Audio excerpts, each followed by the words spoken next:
And I think it ends on a cool note, to where it's like, oh shit, okay, Judgment Day is just going to happen. For as long as I can remember, I've always wanted to be a member of Autopsy.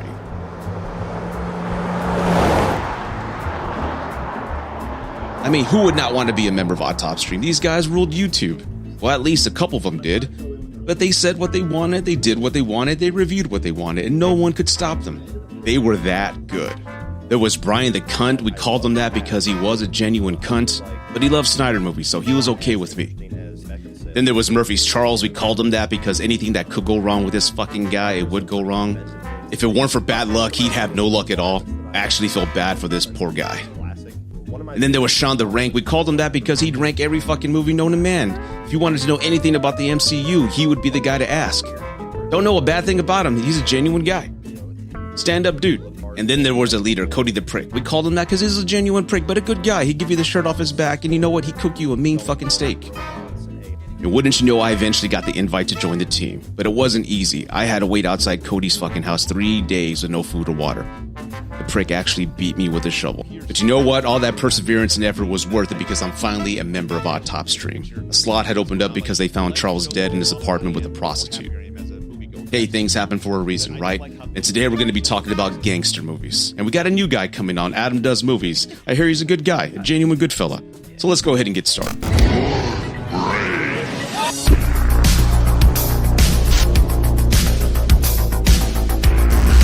Welcome to this year's 31 on 31 Law and Disorder. I'm going to be honest with you, since I've been a member of Autopsy, this video was the most grueling experience I've had.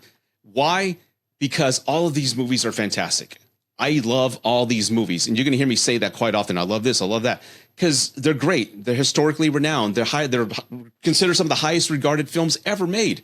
So, and plus some of these were like 3.5 hours long. So this video was really tough for me to make because they're such great films.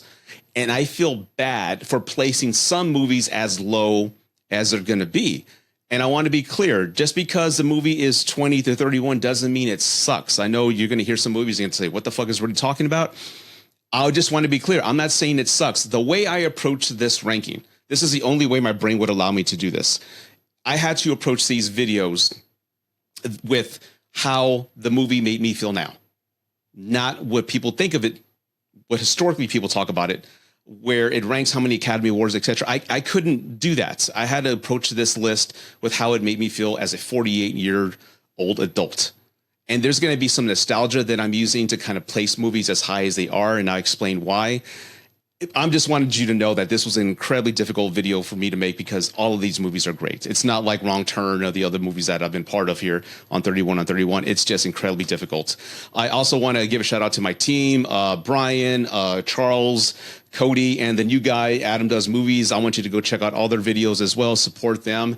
Well, with that being said, let's get started on 31. Okay, coming in at 31 is Once Upon a Time in America, and I get it. This is a renowned classic in the gangster genre. I get it's won awards. It's got a high ranking on Rotten Tomatoes, IMDb, but I hated it. I have to admit, this is the first film that I've ever reviewed in the entirety history of my channel in all the movies that I've been forced to watch, including the ones in Wrong Turn with that first 31 on 31. This is the first movie that I bailed after an hour and a half. I was that bored. I get it. It's an epic tale of betrayal, growth in the gangster community. I get that, but I was bored out of my fucking mind and I couldn't handle it anymore. I liked the gun pointing at the nipple. That was pretty good at the beginning. A lot of sex that it didn't do it for me. I get it. I was bored out of my mind, and that damn phone that was ringing the first 20 minutes of the movie, it drove me insane. So again, I get if you appreciate this film, I'm sorry if I let you down as a critic, but this one bored the fuck out of me. That is why Once Upon a Time in America is at 31. I am sorry. Coming in at 30 is New Jack City. New Jack, Hustler. New Jack, Hustler. That was a big song back in the day. Out of all the films that we saw on this list, this one is the most 90s. It's aged. You can tell. It's kind of like Rocky V. It's a time capsule of that era. Did it have any longevity? It kind of does. The performances are great. I mean, Wesley Snipes playing Nino Brown. is up there when it comes to icons of the crime syndicate world. You got Scarface and of course Nino Brown. But again, having the C&B Cash Brothers and then having the Color Me Bad singing the soundtrack, the novelty is just, it doesn't last this long, 20, 30 years after the fact. But it's a good film. And again, as I said in the opening of this video, I love how all these movies kind of show the hierarchy of crime, from the people who import the drugs to the ghetto, what we have in this movie, and we see the effects of that addiction and what it does to people. So 30, New Jack City. Coming in at 29 is A History of Violence, starring Viggo Mortensen. Again, very graphic, a David Cronenberg film. And again, Viggo Mortensen plays a hitman who's trying to go into hiding, leaving the life, kind of John Wick before John Wick.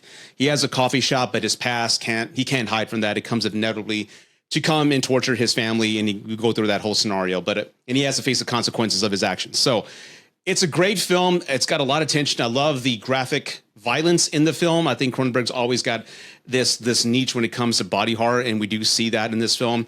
And I love how it ends. Spoilers, by the way, but it ends in a way where you don't know what's going to happen to this family. And again, I'm not spoiling anything, but I love how it just ends in an ambiguous way where you don't know if his past is going to haunt his future, what the outcome of it's going to be. But a great film, well performed. William Hurt is always great. Great film. Again, none of these films suck, but again, coming in 29, A History of Violence. Coming in at 28 is True Romance. Again, epic film. Gary Oldman, in my opinion, plays a character that I've always wanted to be in a movie.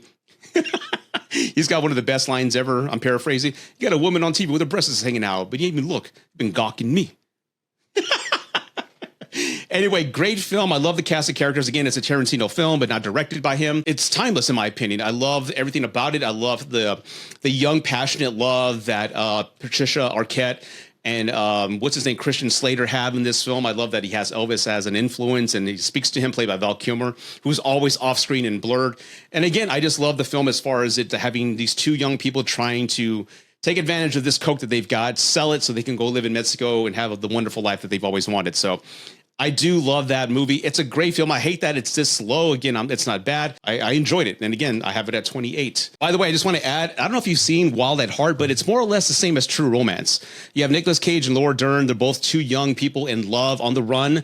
And Nicolas Cage acts like Elvis Presley. He's got an Elvis Presley accent.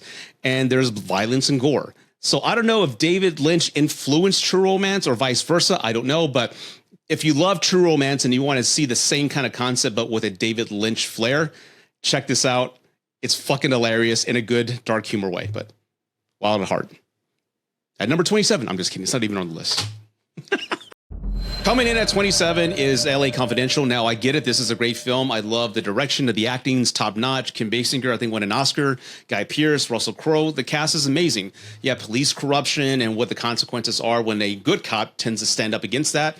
I love the realism of it. I love everything about it. For me, I just want a more, I guess, boots on the ground type of flair when it comes to gangster films to show like people actually either in the higher upper echelon or the ones down below actually suffering from the drugs. I love the detective piece with Danny DeVito. I love how there's twists at the very end you don't see coming, but it just wasn't for me. And again, I'm basing these films based off how I reacted to them. I've seen all these films once or twice. I'm seeing how I react to them later on in life. Great film. I'm repeating myself again, but coming in at 27 is LA Confidential. It's good. At number 26, we have Menace to Society. Now, these films tend to resonate with me more because I grew up in areas like this. Again, I come from a low-income area, and the people in these films are more people that I grew up seeing. And there is a lot of realism in this film when it comes to the characters in this film just being so reckless and they're just very cavalier with other people's lives. They're very reckless. I saw that firsthand. So this film resonates with my childhood. I love how it shows Kane's story from when he was a kid, and it kind of ties to systematic racism if you want to go there, but how somebody who grows up in an area where they've witnessed violence as a kid and how they grow up and become. This is their world. This is all they know. And I love how it's just very brutal in that storytelling. It's very true. I've known many people like this person who grew up in that, and they don't know any better. And a lot of people come in and see that, and why are they acting this way? It's because it's all they know. And I love how this film is just a raw, hardcore visual story of what happens and how it ultimately all ends if you stay in this life. There's no happy ending in this life. Great film. And one of my favorite scenes in this movie is Bill Duke in this movie talking to Kane in juvie, where he's asking him questions and the camera's just panning around. the table, and he's like, you know what you did, right? You done fucked up. I got you now. You done fucked up. And seeing the movie again as an older guy, I love how that scene is like a dream. You know, if you look at the windows, they're lit with a red light, and it comes off like a dreamlike, almost David Lynchian type of surrealism. And I love it. I love that. And looking back at the film, the way some Dutch angles are presented, it almost looks like this is like a dream sequence. This whole movie is just like a dream. Like these were the last, like Kane at the end, spoilers, by the way, he dies, right? But he's kind of reliving his life and he's narrating his life. So he's seeing it through just figments of just important events throughout his life, and his life's flashing before his eyes. I don't know if that was the director's intent, but seeing it again with a wiser mind, I guess, and older eyes, I caught that. Menace to Society, 26. Coming in at 25 is Donnie Brasco, Johnny Depp, and Al Pacino, Michael Manson. Great cast. I love this film, and it's unique in a way because I love how you showed Johnny Depp, who is an undercover agent. He's really in deep, and it shows the friendship that you can connect to, the friendship that he develops with Lefty, Al Pacino, and it shows he's got a lot of sentimental values, a lot of sentimental feelings toward him, and he really feels bad about the outcome at the very end. He turned in his friend, he did his job, but he's got some empathy towards that character because he practically knew the guy for years, right? And I love how it shows that empathy, that side of empathy that an agent may or may not feel at the end of like 5 or 6 years on deep undercover. And the consequences of that job, you know, how you can end a divorce, you can lose everything that's meaningful to you, your marriage and quote unquote, your close friends in that world, and you end up with nothing. So I do like that take in the film. The film taught me the word fugazi and forget about it. So great film, great acting. That's why I have Donnie Brasco at 25. Donnie, don't say nothing, Donnie. You all right, Donnie? You see me, Donnie? That last scene where Pacino's leaving and he's taking off his jewelry. Don't wait up for me. Don't wait up for me. Breaks your heart, man. Damn good movie. 24, we have Heat, starring Al Pacino and Robert De Niro, the first film they've ever starred in together, and they actually had a scene together. So that was epic at the time. You want to hear something crazy? Back in 95, 94, whenever this movie came out, I went to the movies and saw it, and my dumb ass walked out after an hour. I was bored in this movie. I know it's a long movie. It's not for everybody, but I actually walked out. That's how stupid I was back then. Arguably one of the best shootout scenes in movie history. I know Val Kilmer's reloading sequence is something that the military shows soldiers, like, hey, can you reload as fast as this actor? It's seamless and perfect. They use real blanks and they just lit up that whole area while filming. So that alone it should be higher. For me, it's a little too long at times. It's one of those movies like you have to dedicate an entire afternoon to watch, like Zack Snyder's Justice League. You have to really dedicate yourself to watching it. It's a great heist movie. And I love that sequence. I occasionally watch that sequence where De Niro and Pacino are at the table at that restaurant, and they're just having that dialogue. You know what I got to do when I see you. It's like they kind of like each other, and they give each other like a small smirk. But I love how they genuinely, in a way, respect each other, but ultimately they're on two different sides of the coin, and they ultimately have to do their job. But that's one of my favorite scenes. I occasionally watch it on YouTube whenever I get a chance or it comes to mind. But fantastic movie. Again, I hate that it's not higher, but there's not a fucking bad movie in this list. Who put this list together? Whose idea was this? This is torture. I think it was CP's idea. God damn you, CP. Coming in at 23 is Brian De Palma's second film, I believe, with Al Pacino, and that's Caritos Way. Oh, I hate that it's so low. God damn it. But it's a great film. And again, just another film where you really can't escape your past. And ultimately, it comes back no matter what you do. It is who you are, and your sins will come back to bite you in the ass. I mean, there's so many great performances in this movie. Billy Bronx, John Leguizamo, you got Sean Penn, the lawyer. It's such a great movie. And again, Brian De Palma films all have this style where he's using a crane and all these epic shots, and it's just, you feel like you're in the world when they're looking at the camera talking to you. So fantastic film. I love the Pacino, how he's more wiser now for his sins and he wants to escape this world. He's got a plan and he's doing what he has to do, but he has this obligation to his attorney. We find out what his attorney's doing. No spoilers, but God, it's such a well acted movie and it's fantastic. I love the ending. It's tragic and sad, but it's also just an epic tale. And even the main protagonist wasn't upset at the ending because he knew ultimately what goes around comes around. So again, fantastic film, Carlitos Way. It should be higher, but it's not. Great film. 23. Coming in at 22, we have The Untouchable, starring Kevin Costner and Sean Connery, and of course Bob De Niro as Al Capone. You have Elliot Ness, played by Kevin Costner, who's at the height of Prohibition in Chicago. Al Capone is the godfather of everything, of all the imports of alcohol. He's there. He's sent there to bring him down by any means necessary. So he knows the cops are corrupt. So what does he do? He gets a small group of untouchables, of men that are pure, to go fight the good fight and do some good. There's some beautifully shot scenes in this movie. There's one scene that I love where they're Sean Connery and Kevin Costner are in a church and they're just at a pew. But the wide angle shot that they have is just completely beautiful. It's amazing how when you revisit films that you haven't seen since you were a kid, and how you kind of took them for granted. It's beautifully shot. It's a great film. Some of the scores in the movie don't make sense to me. There's this one sequence where there's a paper that's delivered to a hotel, and it's taken all the way to Al Capone's room. But there's like this odd music that doesn't land well for me in that sequence. It's got a wow, wow, wow, wow, dee, dee, dee, dee, dee. It's just distracting to me. Other than that, the actual rest of the score is fantastic. So again, I actually grew up watching The Untouchables with Robert Shack with my dad. Great show. If you haven't seen it, check it out. It's got from the set designs, the main street. There's that other sequence where the Untouchables are going for their first C's, and they cross the street and you see like downtown Chicago. It's fucking beautiful. Beautiful movie. It's a great movie. You know, you see it again, and there's that one sequence where Sean Connery's shot with like 50 rounds, and he's still alive like hours later. That doesn't make any sense. But aside from that, great film. Brian De Palma's awesome. Classic. Got his own unique style. Untouchables. 22. Coming in at 21 is The Irishman, directed by Martin Scorsese, with the usual cast of characters: De Niro, Pacino, Pesci, Harvey Keitel. It's a great story, but again, it's one of those 3.5-hour films where you have to dedicate the entire afternoon or a day to see it. I swear this ranking was a chore. Most of the films that we watch are an hour and 30 minutes.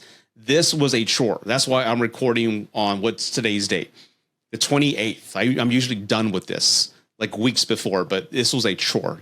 I'm totally off the rails right now. Anyway, we've all set this. The CGI is completely distracting. I get the de-aging process, and some films have done great with this, right?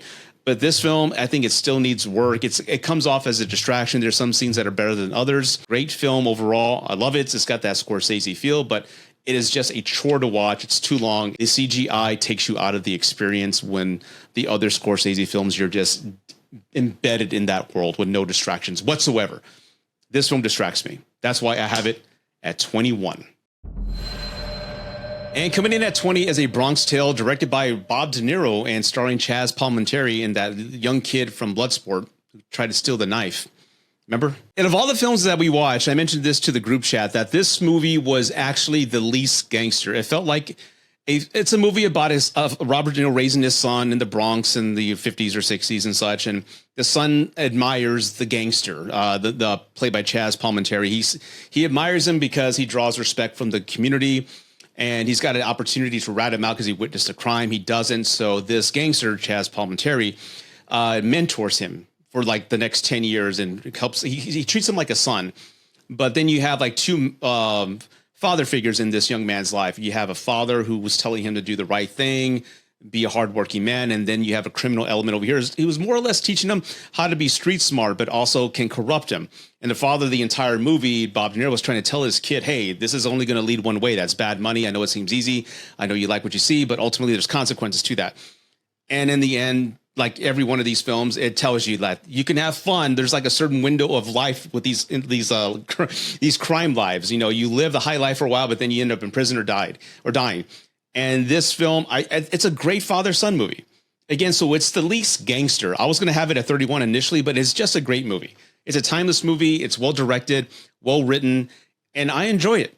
But again, it's the least gangster, in my opinion. It's more of like a family film with some gangster elements outside influencing them. Bronx Tale, fantastic movie. If you haven't seen it, I have it at 20. All right, coming in at 19 is Lock, Stock, and Two Smoking Barrels by Guy Ritchie. I believe it's his first film. I saw it once almost 20 something years ago, and I saw it just the other day, last night, as a matter of fact. And I really enjoyed this. This was actually going to be at 29, but again, I'm glad I gave it a second viewing because Guy Ritchie, what I love about him is that I'm not comparing him to Tarantino, but I love when you're watching a Guy Ritchie movie, you know you are watching a Guy Ritchie movie. There's always a cast of characters, a great ensemble. They all have a background. You know what their passions are. You know what their whole motivation is. And you know what's expected of them. And I love how it's just all these amalgamation of characters coming together coherently in a story. And in this particular film, you have a group of friends who piled up the money together to go gamble because one of their friends is just a card playing shark. He knows what he's doing, right? And he ends up losing, and he's in debt to this crime syndicate, this guy who owns a sex shop, but he's also a crime lord. And they try to figure out a way to pay him back, and that's when the movie just goes off the rails. But I enjoyed this movie. There's a lot of great humor in it, and again, you're going to see more Guy Ritchie movies higher in this list. So much dialogue in this movie that I kept repeating because I guess this English accent and the slang that they use is just it's so foreign to me. I kept repeating the things, but again, great writing. I loved it. I'm smiling because I had a great time with it. Check it out if you haven't seen it. Lock, Stock, and Two Smoking Barrels. A fucking gem, mate. A bunch of bucks. Coming in at 18 is Sakario II. I love these movies. I wanted it higher, but what I love about Sakario 1 and 2 is that there's a sense of realism. Like, you understand there's covert operations and the CIA is involved in a few things. We all heard those stories and conspiracy theories. And I love how this film brings that to light about how USA can have an influence on other countries in a covert way. And it looks realistic. I love how they're trying to bring two cartels at war together. I love the idea that Charles Brolin, what's his name? Charles Brolin? Josh Brolin, my bad. How do you start a war? You kidnap a prince and let the king start it. I love that movie, and I love the take. I love the sense of realism and violence in it, and the tone of the movie. It feels very dark, and there's like a sense of hopelessness in this film. It ends in a very unsatisfying way. But what way would you expect this film to end in this type of world? I mean, really, what do you expect? It's very ambiguous. It leaves it up for the audience to decipher what they think is going to happen. But a very dark film. I love the score. I play it as part of my work mix. Great acting. Fucking amazing film. That's why I have Sakario 2 at 18. Coming in at 17, I have No Country for Old Men, starring Tommy Lee Jones, Javier Bardem, and of course, Josh Brolin again. Oh, this film. What I love about this film is the cat and mouse chase that we have between Josh Brolin, who is a cowboy hunting. He comes across a crime scene where there is a suitcase full of money. Now, what would you do? After watching this film, I would leave that money alone. I maybe pocket a few bills, but I wouldn't take the whole goddamn thing. But what would you do? And I love that. It puts like the audience in that situation. And of course, there's consequences to that. And then they hire a hitman. The cartel in control here hires a hitman played by Javier Bardem, who is just a psychopath. And I've seen many YouTube videos where they say, what's the most realistic portrayal of a psychopath that you've seen on film? And many psychiatrists have said that this movie played in this character, Javier Bardem, Antoine Sugar, is the most accurate psychopath that they've seen on film, which says a lot. It's just very haunting. And I love the ending. More or less, you have I haven't read the book yet, but I hear the concept of the whole story is that Tommy Lee Jones is a law enforcement officer who doesn't understand how evil the world is. It doesn't make any sense to him. And he feels that he's lost his place in the world because it's being overrun with violence, nonsensical violence. And I think that's a haunting story. And the ending of the film, again, is just, there's not very happy endings. Let me say that again. There's not very many happy endings in these movies, but I just love how Tommy Lee Jones realizes at the end that his time on this earth, his purpose is no longer existent. It's kind of sad, but I do like that. No Country for Old Men, again, 17. Coming in at 16 is A Gentleman, starring Matthew McConaughey. Again, another Guy Ritchie movie. Tons of great humor, well written, great acting. All of these films, as I mentioned earlier, all have characters that are just totally well written, and they all cohesively come together in a complete narrative. I actually love this movie so much that I actually bought clothing, a whole new wardrobe to match the style that Matthew McConaughey, Charlie Hunnam wore. Here's a picture. I love the style of his films. And again, each film is more or less the same thing, you know, crime, heists, things go wrong, and then everything comes together at the end. But I love how each film has its own unique style. But The Gentleman is so well written, so enjoyable. I have it at number 16. It's really that good. Check it out. One of my favorite lines is, "You couldn't lift a wheel of cheese, you cunt." That's my British accent. You couldn't lift a wheel of cheese, you cunt.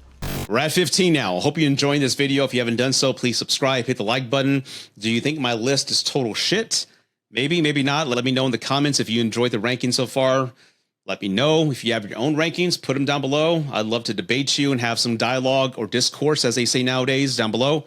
I'd appreciate that. But now, 15, The Godfather Part 3. Now, you know, to be honest, it's not as bad as everybody makes it out to be. I know it's the worst, and I wouldn't even say worst. It's the 2 and 1 are epically miles ahead of its time, right? And they're completely superior. But this is not bad. It's a decent movie.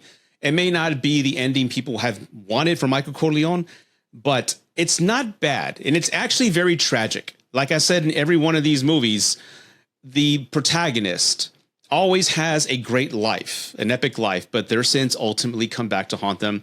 And this movie, as bad as you may think it is, has one of the scenes where Pacino, spoilers by the way, Pacino's daughter dies at the end in front of a church after an opera, right? After an opera. And Pacino has this cry, this face, and you can just see the pain in this father's life, seeing his dead daughter there. And there's nothing coming out. It's like 30 seconds maybe of him crying with this expression. And when that wail comes out, I tear up. Because if you look at the whole trilogy of The Godfather, Michael Corleone did what he thought was best for his family. But ultimately, I love how the film slowly shows a descent into darkness. And choosing this life, there are things that he's going to have to sacrifice and lose. And the ultimate sin for everything he's done is to lose his daughter. And I cry. And because when that scene starts, the score kicks in and you see a montage of his life. And to die at the end, imagine dying by yourself out in the garden next to a dog. It's a very sad life for somebody that you've connected to over the past years. It's the first one came out, 72? Here it is like 89, 90 when it came out. So I remember seeing it with my father because my father loved these films. I bought them for him through VHS, DVD, Blu-ray. And it's heartbreaking. I think of all the movies in this list, as bad as you may think Godfather 3 is, the ending to Michael Corleone's story is epically tragic. And maybe he had it coming having his brother killed, Fredo, you know that, but it's just incredibly powerful. That last 2, 3, maybe 5 minutes, it always brings me to tears. So Godfather, I was going to have it lower against popular demand. I know people amongst my peers, amongst Autopsy Stream may have this lower, but 15 seems respectable in my opinion for Godfather 3. That's why I have it at 15. Coming in at 14 is Snatch with Brad Pitt. To save myself from repeating the same thing over and over again, I love the style, I love the wit, I love the banter. I love how the dialogue is written in this slang that us as Americans would never know, but I love how it feels grounded and real in that sense. I love that I learned about pikas and how they always throw dogs in deals. I love how they love their mother. I love Brad Pitt's character the most, a bare knuckle boxing champion.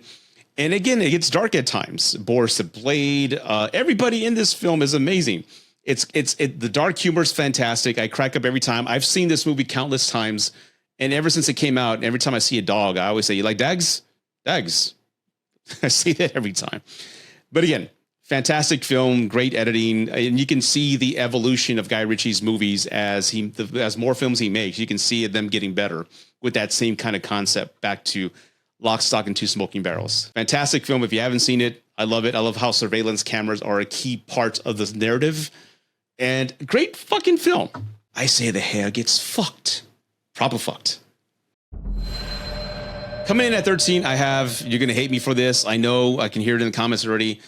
I have The Godfather. I know from critically acclaimed, this is considered one of the 100 greatest films of all time. I get all that. I guess for me, again, I've seen these movies countless times with my dad, and I'm approaching this list as how do these movies make me feel now? Am I enjoying them? At what level am I enjoying them? I can't really base it a lot on nostalgia. It's really revisiting an old friend and seeing how I feel. That's more or less how I'm approaching this list. And The Godfather can be a slow burn. It's a fantastic movie. I love how it's more or less a family trying to deal with all these hardships. But again, they just so happen to be a mafia family. I love how it's showing a change in time, how the Godfather himself, Marlon Brando, didn't want to get into the drug racket because of the consequences of that. He wanted to stick with alcohol, but then they tried to out him because he was his dinosaur. He wasn't going with the modern times. I love how it gives you an example right there of this is business. It's nothing personal. When you see that and hear that, you understand the whole motivation and the rules of this world. Of course, James Cameron as Sonny, everything's epic. It's a fantastic film. Again, I've seen it countless times, and I have it at 13. Coming in at number 12 is Sicario. Now, what I love about Sicario 1 is that if you've ever wanted to be at the edge of your seat in a movie with just white knuckle tension and not knowing what the hell is going to happen with a very haunting score, this is the movie for you. And it also gives you a clear view on the world, in this world especially, that there's no good guys in this movie. It's just a bunch of moving pieces, all with manipulating the outcome by influencing something else over here. I love that it gives us a glimpse of the CIA world and the ghosts involved in there, the spooks. Benicio del Toro, again, I just love that he's an attorney. I love his whole character, and I love the ending to his character's narrative at the end of this film. It's one of those scenes that comes up on TikTok every now and then that I've seen it 1,000 times, but that dinner table scene is just very haunting. But again, I think the opening sequence of that movie, where they have the raid in that home, gives you an idea of the enemy that we're facing, what they're doing with these victims, and that whole home sequence. It's just incredibly dark. Great score. That whole scene at the border, epic, man. Fucking epic. That's why I have Sicario at 12. Coming in at 11 is The Town, directed by Ben Affleck and starring Ben Affleck and also Jeremy Renner.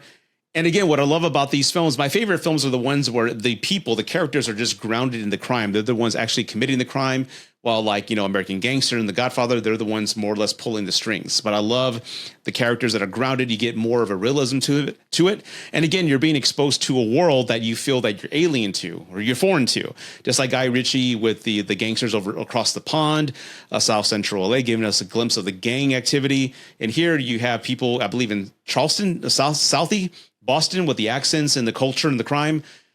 I love that. It feels grounded and it's made with care and passion. And I love the bank sequences. I love the action sequences. I love how at the end they're trying to rob the Cathedral of Boston, which is the Red Sox home field. I forget the name of it.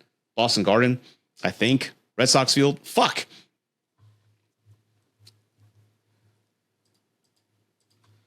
Where do the Red Sox play?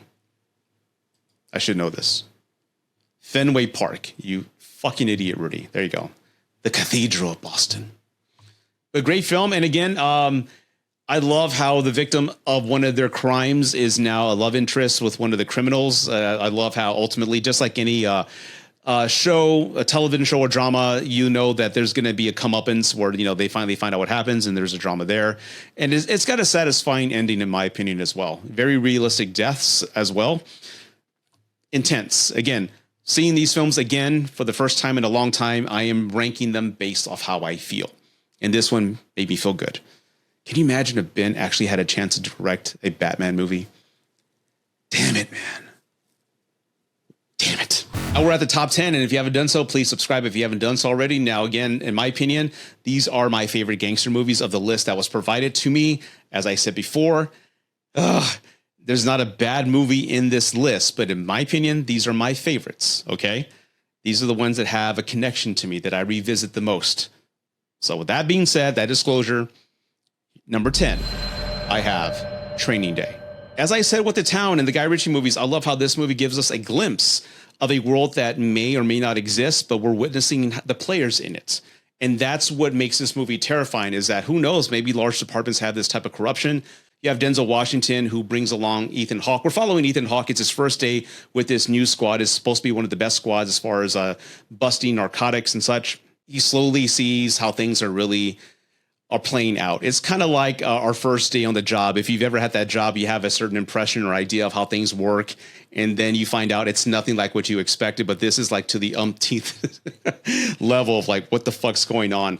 The corruption is just, it all kind of makes sense in a way. All the players involved, from the DA, everybody involved, and just the consequences of that. Denzel won an Oscar for this movie. Well deserved. That one sequence where he has Smiley. And what's that guy's name from Breaking Bad? Chulo? What's his name? Fuck. He's Sniper in this one, but Raymond Cruz. The tension in that sequence, when I first saw it, I will never forget. I tend to rewatch that on YouTube, that sequence, because it's so powerful and well acted. It feels authentic. Training Day I have at number 10, starting my top 10. Coming in at number 9 is American Gangster, directed by Ridley Scott, but also starring Denzel Washington and Russell Crowe. And again, I love the organic rising of a character coming from just being an assistant, having a mentor in this one character. That person dies, and now he wants to take over. I love the sense of realism as far as this movie being based on true events, that you would never think that the U.S. military would be involved in bringing drugs in from Vietnam. That is mind-blowing to me. But I just love how you see the ambition with this man played by Denzel Washington on what he's going to do. He wants to get heroin, but to get it at its purest form. He sells it at a discounted price. That's what brings in the money. Fantastic acting. I love the ending, but I love the element that I completely missed out when I first saw this film. I love the end of the movie where Denzel's been arrested and he's having a conversation with Russell Crowe. And he's more or less, he's telling Denzel Washington, like, hey, people don't like you because of what you represent. You're an African-American guy at this level. They don't want you at this level. I'm like, oh shit, there's racism here. I didn't even catch that. So that element just added more to me on a second viewing. Fantastic film, very grounded. And again, police corruption. Am I repeating myself? I think I am, but all these movies are more or less the same. That's why I have American Gangster at number 9. Great viewing. Coming in at number 8, I have Scarface with Al Pacino. And I know a lot of people are going to say, what the fuck are you doing, Rudy? That should be number 1. It should be. This movie is epic. Again, Brian De Palma's classic movie about a young immigrant coming into the country and just rising to the top of the cartel drug running business. And it's based on his ambition, his passion, and that he knows what's coming to him. He deserves the world. And he's not going to stop until he gets it. I think that's what a lot of people culturally find appealing to Tony Montana. I can understand that, but I've never seen how he's idolized as somebody that you would look up to. The guy kills his sister's husband, his best friend, all that shit. So anyway, he's violent as hell. And I know this is a remake from a classic movie, which I've never seen. But again, I'm saying, but again, they're going to call me out. Shut up. That's my transitional phrase. Okay. That's what I do to link thoughts together. So shut up. But I don't know what else to say about this movie because it's Scarface. If I say it, everybody knows about it. It's renowned historically from a film standpoint, from a storytelling standpoint. It's a great film. I honestly don't know what else to say that hasn't been said, but I have it at number 8. And it's one of those few films where I see Tony Montana and I know that's Al Pacino, but I don't see Al Pacino. It's amazing that he also played Michael Corleone, which if you put them side by side, I know they're the same actor, but I feel two different presences. I mean that. And I think I love that. That's my favorite thing about this film because I know it's Al Pacino, but I don't see him at all in this entire film. I just see Tony Montana. Great film. Love it. 8. Coming in at number 7 is Coplan. And I'm a Stallone fan. And I think this is one of his best written films and one of his best performances because this is the late 90s. He already had done Rocky, Rambo, all those other films. And for him to transform his body into this cop who wanted to be part of NYPD, but based on some disabilities, he couldn't make it. And he's always had this sort of attachment and allegiance to the NYPD and how the NYPD kind of exploits that in this film with a town that's corrupt. Again, a lot of corrupt cops in this whole series. But if you were to compare this film, what is the best casted film ever made? I would say this is top 3. I mean, The Outsiders, as everyone would go with that. I would say Zodiac is number 2. This is possibly 3 as far as the best casting. You have just some of the best acting there. Robert Patrick, Ray Liotta, Harvey Keitel, Robert De Niro, Sylvester Stallone. I'm sure I'm forgetting other people, but it is just a fantastic film, man. And you feel the authenticity with these guys. You feel that they're cops, especially when they're grounded together. They're talking amongst themselves. And just how they treat and bully Stallone. I mean, and it was a tough watch for me when I first saw this movie because this is Rocky. You love him. And just the fact that they're bullying him and making fun of him and knowing that they could take advantage of him and they don't respect him. Ugh, especially the one scene, and you blew it. It's a tough watch. It's a testament to Stallone's acting ability, his writing ability. Great film. That's why I have it so high. It's one of those films that I can revisit anytime. Coplan at number 7. Coming in at number 6, I have another Martin Scorsese film, The Departed. Probably the most intense film out of his home filmography, in my opinion. Great acting, great casting, Jack Nicholson, everybody else in there. You know what I'm talking about. I think Mark Wahlberg is one of my favorite characters in this film. The sense of realism. I mean, every gangster movie that has people like in a certain squad or in the roots of like a certain low poverty crime area, there's got to be some great writing and great authenticity for you to feel that they come from that. And I think everybody knocks it out of the park here. Again, I know this is a remake from, I think, a Japanese film. I'm not sure which one.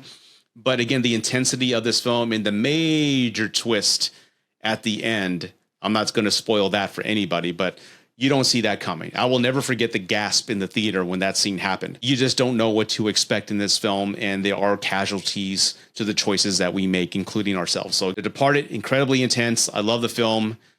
Jack Nicholson is fucking epic in this movie. Matt Damon, everybody's great. The Departed, I have at number 6. Great fucking movie. At number 5, I have Casino. What I especially love about this movie is that unlike urban areas where his films mainly take place, right? This has the backdrop of lovely Las Vegas. And it shows more or less the origins of how this whole town was created, how things are run. I love Robert De Niro's character as far as always being the guy who can pick winners and how intense he ran this whole area. I think this is one of Joe Pesci's greatest films. His death scene is probably one of those scenes where I saw at the theater where it stayed with me for a few weeks because it was so brutal. But I especially love in this movie, and I believe she won an Oscar, is Sharon Stone. Just the toxic relationship between her and Robert De Niro in this movie, and just what she and they were putting each other through. And the fact that they always came back to each other at the end was tragic, funny, and heartbreaking at the same time. And I think her performance is what stands out to me. There's choices she makes as far as betrayal that you don't see coming. Great score. Probably one of my favorite scores, Casino, with a Saul Bass intro, is at number 5. Coming in at number 4 is a rarity. It's a rarity in the sense where it's a sequel, but it actually deepens the original and possibly surpasses it. And that is The Godfather Part 2. Here in this movie, we have a young Robert De Niro who's playing a young Vito Corleone, and we see the rise of his character and how he gets to where he is as the Godfather. There is more of a human element in this movie. There is more empathy, and you understand the choices he's made. From as being a child, witnessing his father die, into the revenge he takes later on. You understand his motivations, and it all comes down to family. That's what it sounds like a Star Wars trailer. It's all about family, or Disney trailer. If they say that every time, it makes me sick. Anyway, but it comes down to his family. Everything he does, he has a pure heart as far as doing what's best for his kids. He wants to support them. He wants to give them what they need. And you feel that in his performance. And also you see on the other end of that, a complete polar opposite with Michael Corleone, where he's becoming more of a darker individual. He's losing himself to the point where he orders the death of his brother, Fredo. And, you know, that ultimately comes to haunt him in part 3. But just the ambition and hope that a father has at the very early on stages of a life. And you see what his children are doing, which in a way is complete opposite of what he has instilled in them, is the tragedy of this movie. And again, in my opinion, it deepens the whole story of part 1. And I especially love that last sequence at the end where they're, you don't see Marlon Brando. You just kind of hear him arrive into a room where everyone's wishing him a happy birthday and sunning. Everybody's reacting to Michael volunteering to join the army. This movie of all three feels like a very family oriented movie. But the family just so happens to be in the mafia. It's so emotional to me to watch it because this was my dad's favorite, and that's why it's my favorite. But again, I get now as an older man, I understand Vito's concerns and what he was setting out to do. Fantastic movie, a lot of sentimental value on my end now that my dad's passed. But The Godfather 2 is what I have at number 4. Coming in at number 3 is Martin Scorsese's last film on this ranking, and that is Goodfellas. I feel like almost like what else can I say about Goodfellas? I mean, what that has not already been said. It's Goodfellas. The Warner, Ray Liotta, Joe Pesci, How Am I Funny, De Niro. I'm serious. Again, grounded, authentic storytelling. It's giving us a window to a world that we have not seen, possibly will never see in our lives. It is just a very dark movie, especially at the go fuck yourself. You know, when I'm talking about that one scene at the bar, it really turns. And I know Scorsese wanted that in place because he said that people were celebrating these criminals and just they're having too much of a good time. And he wanted to bring the darker side of that world into the screen. And for me as a moviegoer, and I'm remembering the first time I saw that movie, and I remember everyone having a good time, and it was a fun movie. We're laughing at what they're saying. Take that coffee to go, you know, that whole thing. But when that scene happened, when Joe Pesci kills Spider, the theater, the energy changed. And I applaud that type of storytelling. And that scene still gets me to this day, that transition in the whole world just going from happy to everybody turning on each other at the end. It's Goodfellas. I don't know what else to say. It's Goodfellas. Coming in at number 2 is Can You Dig It, Suckers? I have The Warriors at number 2. Why is this movie so special? It's a cult classic. A lot of nostalgia with me. And as I said, I'm ranking these movies based on how I feel. My wife hadn't seen it. We watched it about a month ago, and she loved it. What I love about this movie, it's more or less tied to a certain area, a certain timeline in New York back in the late 70s. There were gangs. Yeah, everyone had a unique style. The Electric Dragons, the Warriors, everybody.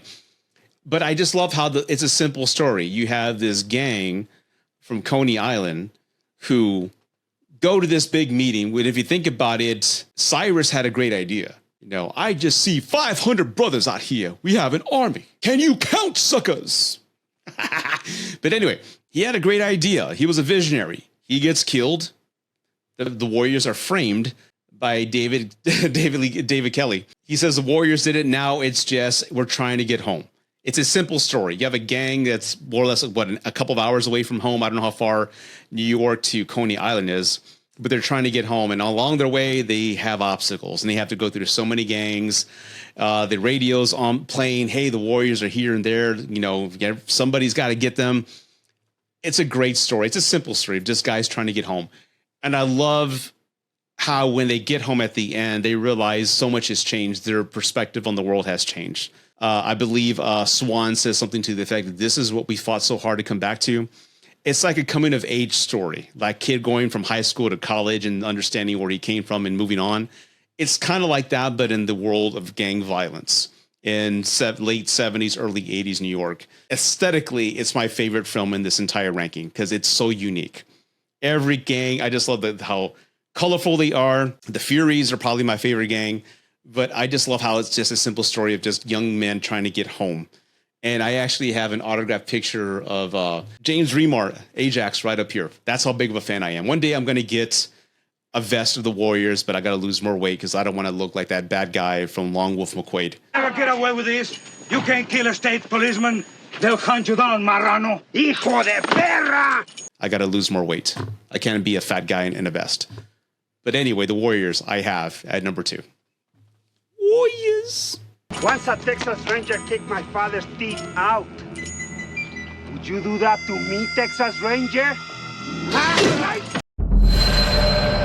And coming in at number 1 in this ranking, 31 and 31, Law and Disorder, is going to be a controversial pick, but I'm going to explain why I have it at number 1. And that is Boys in the Hood. Why did I have it at number 1? I hadn't seen this film since the early 90s when it came out. I know it was John Singleton's first movie. And for those who are too young to remember, gang violence was at all-time high in the country. Crips, Bloods, all that was existed in every city. And as I've told many people, this is your first time watching, I'm going to tell you the story for the first time. I grew up in a low-income poverty area, and there were gangs. And the admiration that people had toward these gangs, especially when guys would come out of juvie, it was like them coming back from the war. They were honored with respect. And it was just, as a kid, I knew that was fucking stupid and wrong. But in many ways, I can relate to Trey, played by Cuba Gooding Jr. Lawrence Fishburne, who plays Furious, reminds me of my dad.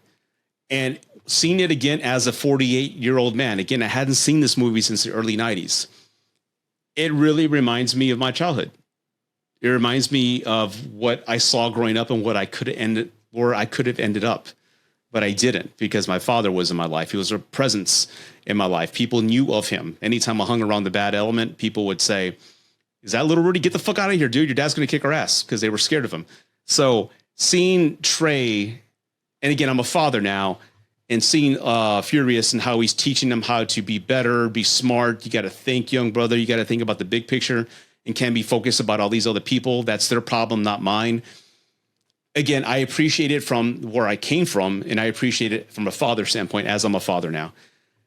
It really rang home to me, and I didn't expect this movie or any of these movies to hit me in that sentimental way. Because, again, many of us are self-starters. Many of us come from nothing. And when you look back and see the journey and how things could have ended up if you went this certain way, or if your father or somebody, a mentor, wasn't involved in your life, how horrible it could have ended. And this movie at the time was controversial, but I love the message of the movie, Increase the Peace. It was more or less, this movie was a placeholder for young men who didn't have a father. That is what Lawrence Fishburne's whole purpose was. He wasn't a father to just Trey. He was a father to everybody who was watching this movie. The director was trying to talk sense into young men who didn't have that father figure to listen to.